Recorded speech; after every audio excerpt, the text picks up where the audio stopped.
Okay, so for reading today, we are moving to chapter 5, which is called Running Free. It was the best year of Bertie's young life, but when it ended more painfully than he could ever have imagined. He'd always known that one day, when he was older, he would have to go away to school, but he had thought and hoped it would not be for a long time yet. He'd simply put it out of his mind. His father had just returned home from Johannesburg after his yearly business trip. He broke the news at supper that first evening. Bertie knew there was something in the wind. His mother had been sad again in recent days. Not sick, just strangely sad. She wouldn't look him in the eye, and she winced whenever she tried to smile at him. The lion had just lain down beside him, his head warm on Bertie's feet, when his father cleared his throat and began. It was going to be a lecture. Bertie had had them before, often enough, about manners, about being truthful, about the dangers of leaving the compound. "You'll soon be 8, Bertie," he said, "and your mother and I have been doing some thinking. A boy needs a proper education, a good school.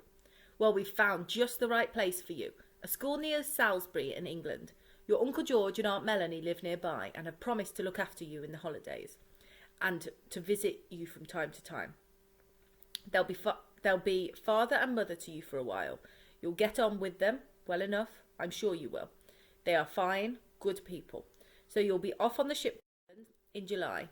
Your mother will accompany you. She will spend the summer with you in Salisbury, and after she has taken you to your school in September, she'll then return here to the farm. It's all arranged." As his heart filled with a terrible dread, all Bertie could think of was his white lion. "But the lion," he cried. "What about the lion?" "I'm afraid there's something else I have to tell you," his father said. Looking across the table at Bertie's mother, he took a deep breath, and then he told him. He told him he had met a man whilst he was in Johannesburg, a Frenchman, a circus owner from France. He was over in Africa looking for lions and elephants to buy for his circus. He liked them young, very young, a year or less, so that he could train them up without too much trouble. Besides, they were easier and cheaper to transport when they were young. He would be coming out to the farm in a few days' time to see the white lion for himself. If he liked what he saw, he would pay good money and take him away. It was the only time in his life when Bertie had ever shouted at his father, "No! No, you can't!" It was rage that wrung the hot tears from him, but they soon gave way to silent tears of sadness and loss. There was no comforting him, but his mother tried all the same. "We can't keep him here forever, Bertie," she said. "We always knew that, didn't we? And you've seen how he stands by the fence gazing out into the veld. You've seen him pacing up and down. But we can't just let him out. He'd be all on his own, no mother to protect him. He couldn't cope. He'd be dead in weeks. You know he would." "But you can't send him to the circus. You can't," said Bertie. "He'll be shut up behind bars. I promised him he never would be. And they'll point at him. They'll laugh at him. He'd rather die. Any animal would." But he knew as he looked across the table at them that it was hopeless, that their minds were quite made up. For Bertie, the betrayal was total. That night he made up his mind what had to be done. He waited until he heard his father's deep breathing next door. Then, with his white lion at his heels, he crept downstairs in his pyjamas, took down his father's rifle from the rack and stepped out into the night. The compound gate yawned open noisily when he pushed it. But then they were out and running free. Bertie had no thought of the dangers around him, only that he must get as far from home as he could before he... The lion padded along beside him, stopping every now and then to sniff the air. A clump of trees became a herd of elephants wandering towards them out of the dawn. Bertie ran for it. He knew how elephants hated lions. He ran and ran till his legs could run no more. As the sun came up over the veld, he climbed to the top of a cope and sat down, his arm around the lion's neck. The time had come. "Be wild now," he whispered. "You've got to be wild. Don't come home. Don't ever come home. They'll put you behind bars. You hear what I'm saying? All my life I think of you. I'll think of you. I promise I will. I won't ever forget you." And he buried his head in the lion's neck and heard the greeting groan from deep inside him. He stood up. "I'm going now," he said. "Don't follow me. Please don't follow me. And Bertie clambered down off the cope and walked away. When he looked back, the lion was still sitting there watching him, but then he stood up, yawned, stretched, licked his lips, and sprang down after him. Bertie shouted at him, but he kept coming. He threw sticks, he threw stones. Nothing worked. The lion would stop, but then as soon as Bertie walked on, he simply followed at a safe distance. "Go back!" Bertie yelled. "You stupid, stupid lion! I hate you! I hate you! Go back!" But the lion kept loping after him, whatever he did, whatever he said. There was only one thing for it. He didn't want to do it, but he had. With tears filling his eyes and his mouth, he lifted the rifle to his shoulder and fired over the lion's head. At once the lion turned tail and scampered away through the veld. Bertie fired again. He watched till he could see him no more, and then turned for home. He knew he'd have to face what was coming to him. Maybe his father would strap him. He'd threatened it often enough, but Bertie didn't mind. His lion would have his chance for freedom. Maybe not much of one. Anything was better than the bars and whips of a circus. Okay, so that's the end of the chapter. Your 5 quickfire questions are: how old is Bertie in this chapter, and how do we know? Question 2, why did Bertie's heart fill with terrible dread, on page 39? Question 3, how did Bertie know there was something going to happen, or something about to happen? Question 4, what did Bertie's dad plan to do with the lion cub? And question 5, what do you think his father's deep breathing next door signified to Bertie? So what did that mean? Your sentence stems. Remember to answer in full sentences, please. Okay, so Bertie's 7 in this chapter, and we know this because his dad says, "You'll soon be 8." Okay. Question 2, Bertie's heart filled with a terrible dread as he was thinking about what would happen to the white lion when he was at school. Question 3, Bertie knew there was something about to happen as his mom had been sad again in recent days, and it wasn't because she was poorly.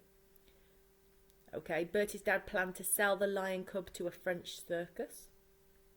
And I think his father's deep breathing next door signified to Bertie that his father was asleep, meaning that he could go out into the veld. Okay, there's 3 questions that need a bit more brain power. Our question 6, how did Bertie's mum try to persuade Bertie that giving the lion to the circus would be the best thing to do? Okay, use page 41 to help you with that one. Question 7, Bertie calls the lion stupid and says he hates him, on page 44. Do you think that he really feels that way? Why does he say it? Okay. And question 8, why do you think Michael Morpurgo called this chapter Running Free? Can you think of an alternative name for this chapter? So alternative means another. Can you think of another name for this chapter? If you were the author, what could you call it other than Running Free? Okay, pause this screen while you have a go at those 3 questions. Okay, question 6. How did Bertie's mum try to persuade Bertie that giving the lion to the circus would be the best thing to do? We can see on page 41 down to here. Okay, this is where Bertie is saying to his Bertie's mum, is saying to Bertie, we can't keep him here forever. We always knew that, didn't we? And you've seen how he stands by the fence gazing out into the veld. What does that make us think? You've seen how he stands by the fence gazing out into the veld. That makes us feel a little bit sorry, doesn't it, for the lion, that he's kept in the compound, that he's kept in the house all the time. Okay, it's Bertie's mum, I think, trying to make Bertie feel sad and feel guilty for keeping this wild animal in a confined space when really he should be out in the wild. You've seen him pacing up and down again. It's like he's getting bored, like he's too big for the area. Okay, like he's wanting to get out, he's wanting to do something else. But she's also then saying we can't just let him out. He'd be all on his own. Again, she's trying to make Bertie feel a little bit guilty that he can't stop in the house. He wants to be somewhere else. But she's also saying he can't be in the wild because he'd be all on his own. and he's got no mother to protect him. She's saying he couldn't cope with that. He'd be dead in weeks. And she says to Bertie, you know he would. Okay. So Bertie's mum tried to persuade Bertie that giving the lion to the circus would be the best thing to do by making him feel bad that the lion was not enjoying being in the compound and in their house, that he was just too big for it now, and that they could never keep him forever. But if they release him into the wild, then he would die, because he's not got none of those hunting skills, okay, or those skills to look after himself, which his mum would have taught him to do when he was a little cub. Okay, question 7. Bertie calls the lion stupid and says that he hates him. That's down here.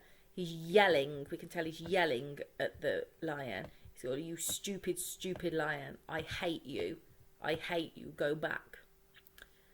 Do you think he really feels this way? Again, it's completely up to you, but in my opinion, if I was answering the question, I would have said he does not feel. I do not think that Bertie really feels this way, because everything in the book up until this point has shown us that Bertie really loves the lion, okay, and also that the lion loves Bertie and his family. But I think he says this because he is upset. I think he says it because he is frustrated. He's frustrated because he knows that if the lion follows him all the way back to his house, then he's going to end up at the circus. Okay? He has given him this opportunity to be free and to go and live his life in the wild. Okay? He's wanted to do that because he loves him. Okay? When he doesn't do this, when the lion follows Bertie back, he gets really frustrated and really angry. Okay. Question 8. Why do you think Michael Morpurgo called this chapter Running Free? Can you think of an alternative name for this chapter? Okay, so I think Michael Morpurgo called this chapter Running Free because Bertie is trying to help the lion to run free, okay, to escape what could be quite upsetting and limiting for him at the circus, okay? And your alternative name, I'm not going to come up with one, because that's completely up to you, okay? I'm sure there's loads of good ones out there. If you get a chance, can you email them over to us, and we will let you know some of the other ideas that we have come through from your friends. Hi guys, so I'm going to go through the answers to the do it and secure it from yesterday. So your first question, you needed to complete the table, and you were converting between the 12-hour time and the 24-hour time. So 3:45 p.m. you needed to add 3 and 12, so hopefully you got that was 15:45. Then 19:20 you needed to take away 12, so hopefully you got that was 7:20 p.m. And then 5:10 a.m. became 05:10. All right. And then for number 2, we needed to write the digital times for the PM analog clocks. So we've got 20 to 4 or 3:40, which became 15:40. Then we've got 10 past 2 or 2:10, which becomes 14:10. And then we've got 5 to 9 or 8:55, which becomes 20:55. If you're looking at this and you're thinking, oh my goodness, I've not got these right, I'm really confused, then please send me an email and we'll go through it together. Then for your Do It Extra challenge, if you got onto that, you needed to put the trains in order from earliest leaving to latest leaving in a day. So for your earliest leaving, I would have looked for the ones that began with 0, because we know that they're going to be your AMs. So we've got 01:30, that would come first, train A. Then we've got 04:55, train D. 06:10, train C. And then we've got 19:20 and 20:50. So 19 comes before 20, so then we must go train B, train E. Well done, guys, if you got those. Okay, so you'll secure it yesterday. It said 3 children are meeting in the park. Rosie says we are meeting at 10 past 2. Teddy says we are meeting at 02:10 p.m. And Eva says we are meeting at 10 to 2. Will all the children meet at the same time? Well, if we do 14:10 take away 12, we are left with 02, 10, meaning that Rosie and Teddy are meeting at the same time. Now, if we look at Eva's on an analog clock, she says we are meeting at 10 to 2. And if we were to write this as a digital time, we would see that our minute hand is on our 10. So in our minutes, we're going to have 50. And this has just gone past the 1. So we're looking at 13:50 or 1:50, depending on if it's the afternoon. So, unfortunately, Eva is not meeting them at the same time. She is 20 minutes early. If you have explained that along those lines and told me that she's not meeting at the same time, well done. Give yourself a big tick. Today, we are going to explore how to understand how to find the duration. So the first question is, what is duration? What do I mean when I say that we're going to find the duration? Have a think. What do you think it means?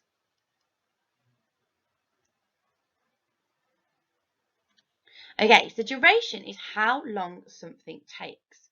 Okay, so for example, if I was watching Britain's Got Talent and it was on for an hour, the duration of the Britain's Got Talent show is 1 hour. Okay?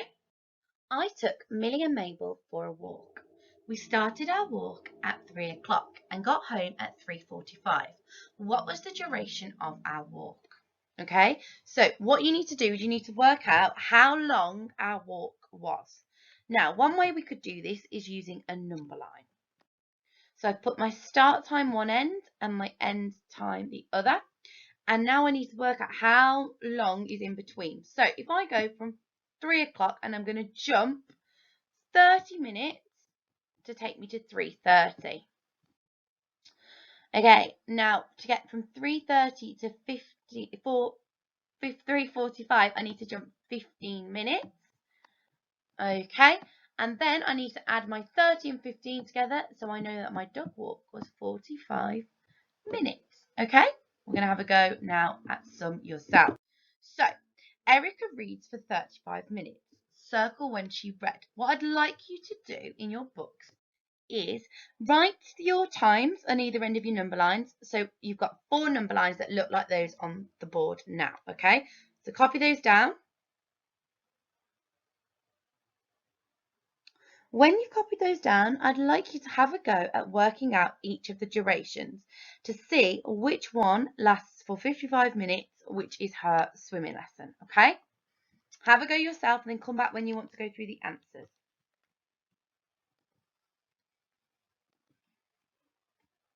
Okay, so 9:30 to 10. Now we can just do a big 30-minute jump, can't we, to get there? So we know that's not our answer. So 7:25, I'm going to jump 5 minutes to take me to 7:30. And I'm going to jump a further 25 minutes then to get me to the end. So again, the duration for this one is 30. I'm sorry guys about my handwriting on the board. Ethan told me yesterday how rubbish it was, and I do have to agree with him. It's very tricky to write on the laptop. So 6:20, we're going to jump 10 minutes to take us to 6:30. And then we're going to jump a further 25 minutes to get us to the end, which means the duration was 35 minutes. And the end, 10:45, let's jump 15 minutes to take us to 11. And then we're going to jump a further 25 minutes. So our duration is 40 minutes. I don't know why I said 55 minutes, guys, on the previous slide. I was having a blonde moment. But 35 minutes. And we've just worked that out. And our answer is 6:20 till 5 to 7. Because the duration is 35 minutes. Okay, we need to work out, are the statements true or false? So art club is longer than homework club. And rugby club is shorter than tennis club. So you need to have a go at working out the durations and then find out if the statements are true. You can do this in your head, have a go in your book, or you can just watch me do it. It's up to you. So art, the duration for art is 50 minutes.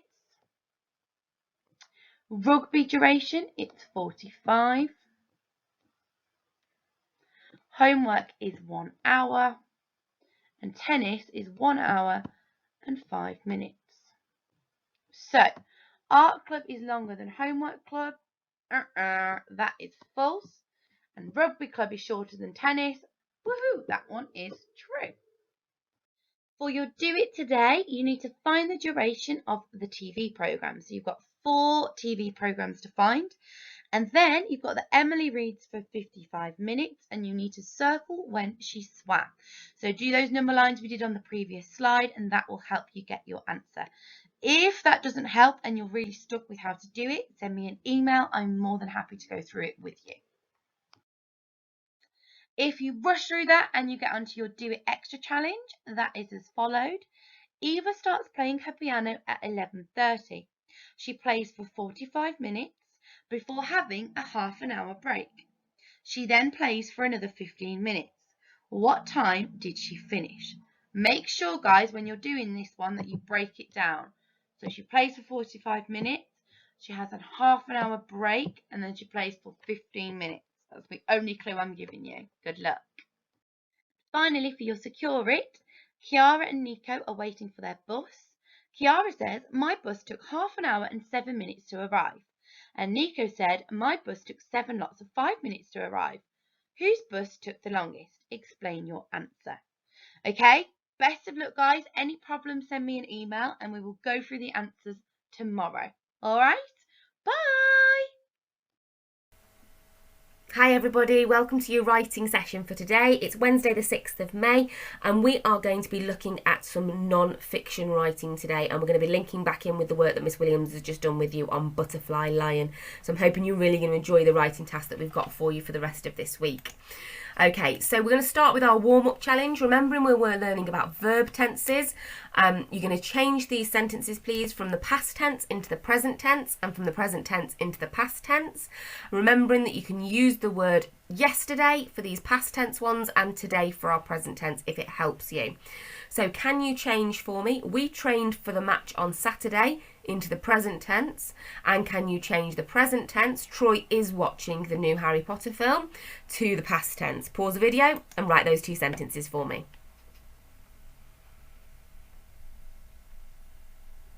Okay, let's see how you got on. I'm hoping after the practice that we've been doing on Monday and Tuesday, you're starting to get there with these. So we are training for the match on Saturday.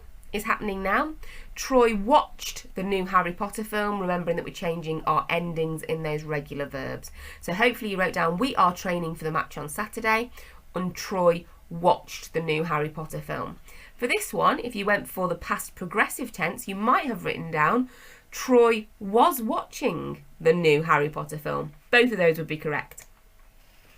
Okay, so like I said to you before, we're going to be working over the next 3 days on creating our own information texts, okay? What we're going to be thinking about is how we can create an information text that is really engaging for our reader and also meets the purpose. So we're going to have a look at a text together. I'm going to read it through with you. I'm going to start off with the introduction of this text, and I'm not going to tell you what the title is because I want you to be able to guess, okay? So what do you think this text is all about? Just from the introduction, let's have a little think.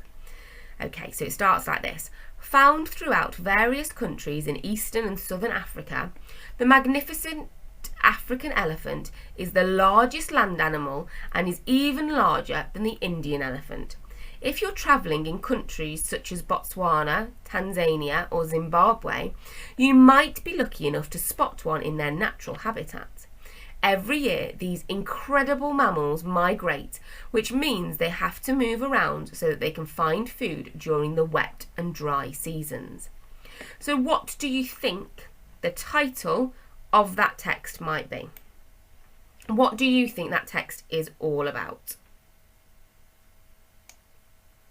What's it talking about? Let's have a little look-see and work through it together. Okay. Okay, so here we can look at, okay, so did you spot that we were talking about an African elephant? Okay, then we talk about an Indian elephant. Then we talk about these incredible mammals. Have you spotted what it is yet? You're absolutely right. It's a text about elephants, okay? So it might be enormous elephants, it could be incredible elephants, it could just be elephants as the title of this text. But we know just from our introduction, just from reading that little section, that the whole of our text is going to be about elephants. Okay, let's move on to the next bit then. Okay, so now we're going to have a little think about the purpose of our text and why the author's written it. We're also going to have a little think about who it's been written for, what type of audience, and how you know that. So while I'm reading, those are the things I want you to be thinking about. What's the purpose of this text? Why has it been written? What have you spotted? And how does the author do that, perhaps? Okay, so we're here. What do elephants look like? Did you know that African elephants are generally about 3 metres tall, which is the same as 3 young children standing on each other's shoulders?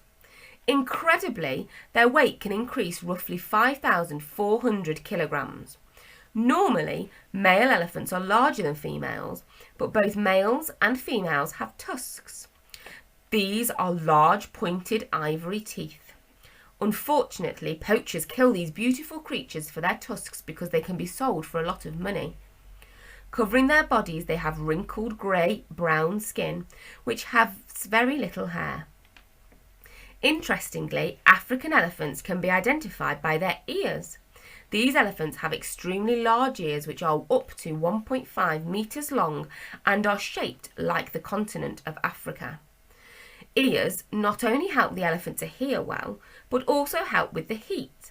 Scientists have discovered that the elephant's ears can be used to cool them down so they don't become overheated. Okay, so what's the purpose of this text? Why has the author written it? What do you think?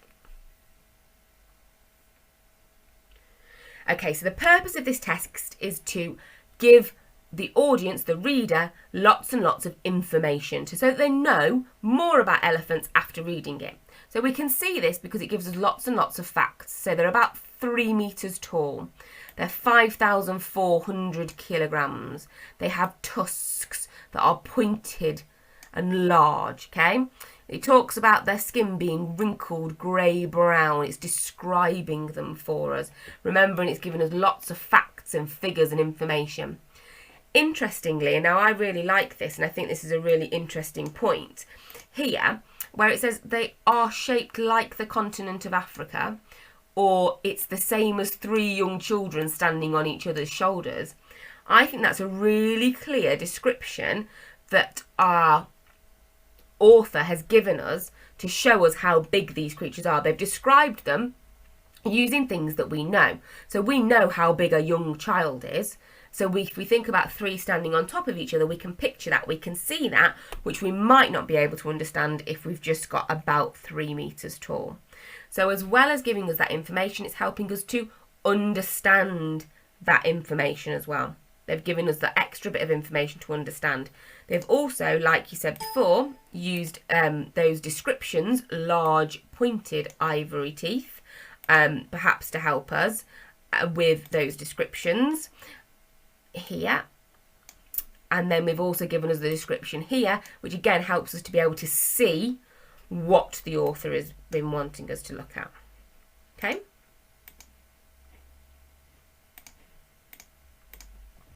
So let's move on to the next paragraph. So you'll notice here that we're starting with a question. What do elephants eat? Now, we know that we want to inform our reader. We know we want to give them lots and lots of information, lots of facts, lots of figures. We want them to know all about elephants. So my question for this section as we're reading it through is to have a little think about how the author has informed you, okay? How have they passed that information to you? How have they made those facts really interesting and exciting? And how have they made it so you understand what that facts and information is? Okay, let's have a read through. So, let's start with our question. What do elephants eat? These herbivores actually spend most of their time eating. They have been known to eat roots, grasses, leaves, fruit and bark, and regularly eat up to 260 kilograms every day when they become adults. They use their tusks and trunks to get food and water. The elephant's long trunk is probably the most recognisable part of the elephant. To get water, the elephant sucks water into the trunk, then curls it towards their mouth and squirts the water into it. The trunk has two grasping parts at the tip of its trunk, which it uses like a hand. Elephants breathe through two nostrils at the end of their trunk, which is an extension of the nose. Okay, so first of all, have a little think for me about how the author informed you. Where do we get the information from? Okay, so you might have spotted the technical language, okay? They're herbivores. Herbivores mean they eat lots and lots of plants, but they don't eat other animals, okay? So we've got some information, some technical vocabulary there. We've also got a list here, a list of information of exactly what they eat. We get some detail in that list. We've got numbers in here, okay? We've also got a bit of an explanation. So to get water, the elephant sucks it into its trunk, curls it towards the mouth and squirts the water into it. It's another little list, but it's actually giving us that information and explaining how it works. Remember, we spotted in the other one, we had a simile. It uses it like a hand. So we know exactly now that the trunk can grasp and pick things up because it says here that it uses it like a hand. If we have a little think now about perhaps how the author engages us when we're talking about it, we can think about the different ways that they make things stand out. So you'll notice here you've got an exclamation mark to make the facts sound more exciting, okay? You will also notice that we've got some repetition of tusks and trunk, okay? It's written in a way that we can understand. They actually spend most of their time eating. It's like they're talking to us. And it says in here as well, you can spot, you can look at the things that you will see. Okay? So we're going to be having to think about those as we move through as well. Okay. So our final one to have a little look at here is how do elephants behave? Okay? So remember, we're starting here. We haven't even talked about this bit, but we're starting with a question, aren't we? So our question here, how do elephants behave, is another way of engaging us with the writing to ask us, oh, I don't know how elephants behave. I need to read on. I need to find out this information. So we're starting again here, look, with a question. Did you know that elephants are very loyal animals? These mammals have strong social bonds, which means they like living in herds. Their family groups are headed by a female, who is called a cow. Occasionally, males, who are called bulls, will join the group, yet females remain in charge. If we want elephants to avoid extinction, more must be done to protect them. Although many organisations exist to protect this humble animal, the elephant's main enemy is man, and they are in danger of extinction due to the loss of habitat and poaching. Poaching means they are killed for their ivory tusks. Okay, so if we're having a little think about how that author is informing us and how they are engaging us, let's have a little look at the different things that we've done as we've gone through. So in terms of engaging us, we've used some questions. These are a really good idea in our non-fiction text to get the reader to hooked in and want them to read the rest of them, our text. We've also got here a nice diagram. This is engaging for the reader as well. It breaks up the text, but it also gives us lots and lots of information, which is why I've coloured it blue and red. Okay. In terms of the extra information we get in this section, we've now got these bits of information that to explain. So we've got who is called a cow, who are called bulls, and this bit with brackets here, you'll notice the brackets give us the information. They tell us what the word poaching means. We've got some of that technical vocabulary, extinction, habitat, poaching, and I'm pretty sure lots of this will be really useful to you as we go on to do our own piece of writing in a bit. Okay, so if we've gone through that text and we've decided that the purpose was to inform the reader about elephants, to give us lots of facts and information, and also to engage the reader so that they enjoy reading it and learn lots, okay? How has the author done this? These are the things that we started to look at. We've got introduction. We've got those comparisons are shaped like the continent of Africa. We've got that label diagram right at the end. We've got those subheadings, which were questions, weren't they, which made it a little bit more exciting. How do elephants behave? So we've got engaging and informing there. We've got technical language, but it's also explained that to us. So a female who is called a cow. Okay, lots and lots of interesting facts where they say, but also to help with the heat. So we're finding out those interesting, exciting things about our animals as well. It uses expanded noun phrases in the detail. I didn't spot those, but it says it's a grey-brown skin. And they also, this was the bit where we were talking about saying, it's like they're talking to you to make it sound interesting. They're called interjections. So she says, interestingly, elephants da-da-da-da. Or, but also, they do this. Or they even use it to keep cool. Okay? So I want you to be looking for lots of these things as we do our learning today.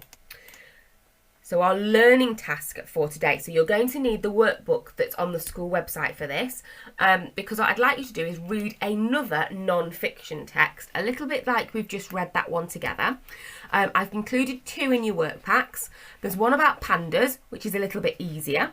There's one about tigers, which is a little bit harder. Or if you've got an information book at home that's about animals, or you've found something online that's about animals that you want to read, by all means read those instead. But whatever you decide to read, whether it's pandas or tigers or something of your own, I'd like you to try and have a go at answering these questions. So, can you identify 3 pieces of technical language within your text and try and explain what they mean? So like we had extinction and like we had poachers in the text that we've just read, can you find 3 technical words and explain what they mean for me in the text that you've read? Can you start to make a list of words and phrases that make the facts appear exciting and interesting? This is you magpieing, it's stealing all of those ideas and good things that are happening in the text that you are reading to help you when it comes to writing your own text later on. So can you find things that make the facts exciting and interesting? And then the third one is, do you think your text informs the reader? And what techniques have you spotted? Perhaps looking back at this list of things that we found to help you. And then again, for 3B, does your text engage the reader? Do you want to carry on reading it? Are you excited and interested by it? And if so, how does it do that? How does it engage you? What's your best bit that you've spotted in that text? So I want you to leave the video here for the moment. You're going to pause the video in a second. Have a read of one of those texts or one of your own. Answer those questions, because that's really going to help us tomorrow when we get on to starting our writing about our non-fiction text ourselves. And we're going to be doing some research tomorrow as well. So have a go at that and come back to us when you're ready for your connected curriculum.